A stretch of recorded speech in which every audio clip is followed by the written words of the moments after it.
Welcome back to another notebook check, a tech review. We've got the HP Omen 15, the 2016-inch version here, and I'm going to take you through the specification and our NBC test results from the test labs, including performance, screen, battery life, and our overall score. But first, let's have a closer look at the HP Omen 15-inch. This is really much targeted towards gaming and video editing, creative production.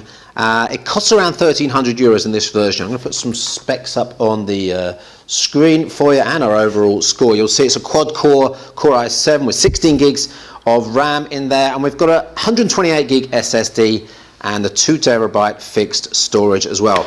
It's plastic and it's a little bit wobbly. It doesn't feel extremely high end in terms of build quality there, but we've got a nice backlit keyboard on here, which seems to be reasonable quality, and a reasonable mouse pad there.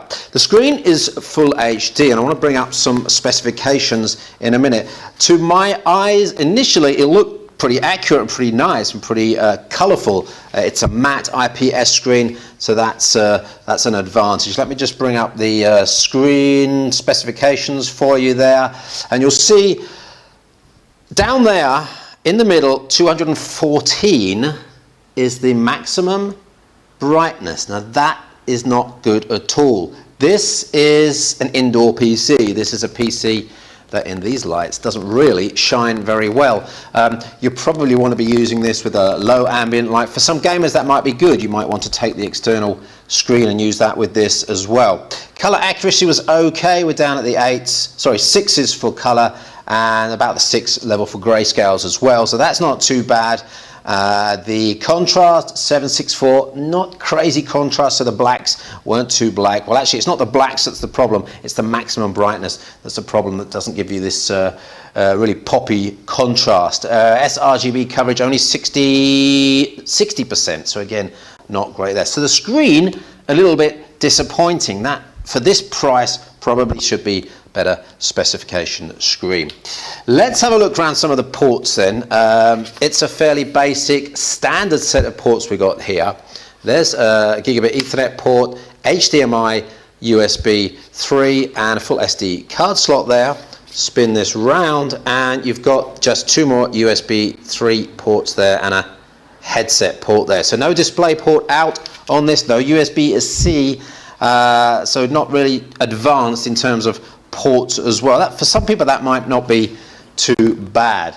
Now let's talk about the internals here. I've got some information on the SSD, the 128 gig SSD there. As you can see, the read and write 4K speeds, 33 and 81 aren't too bad, and the peak read speed there, 327. That's not the highest we've seen from a SATA connected SSD, but it's not too bad. I mean, up to 450, maybe a 500 would be better there. And of course the PCIe connected SSDs that we're getting on some of the recent high-end laptops are reaching 1 gigabyte per second transfer rate. Don't forget you've got a 2 terabyte storage in here as well, so you run the operating system on the SSD and use that terabyte storage for your videos, your photo edits, and of course your games.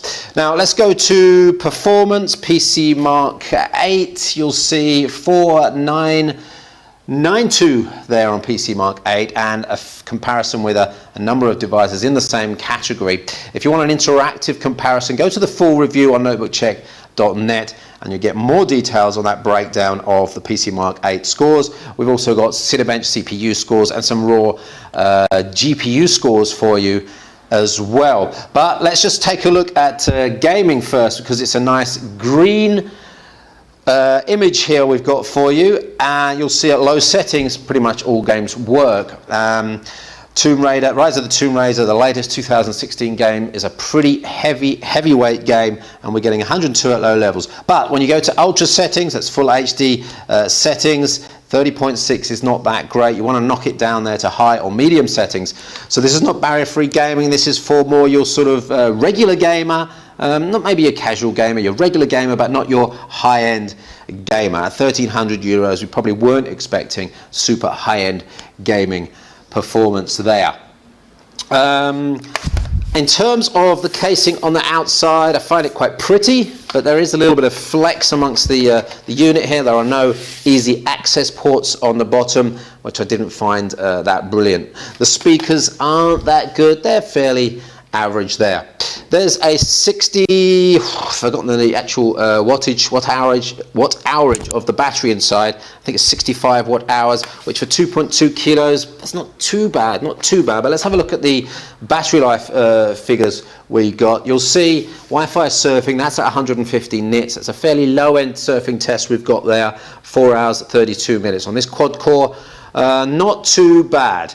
Big Buck Bunny, the H.264 1080p, 4 hours 40 minutes. Would have liked to have seen that a little bit more based on the fairly simple screen that we've got in here. But still, that's probably going to be acceptable for quad-core laptop users with a discrete graphics card. Now that just leaves one more thing to show you. That's the overall score. Now you can see a breakdown there of the overall score, 79%, so not quite reaching that sort of good level, 80% and over that we often have had at Notebook Check recently. So really knocking it down on a little bit. If you look there, the chassis, the plastic chassis, 77%. And it got a little bit warm as well, 84% there, and that audio, that speaker, 65%.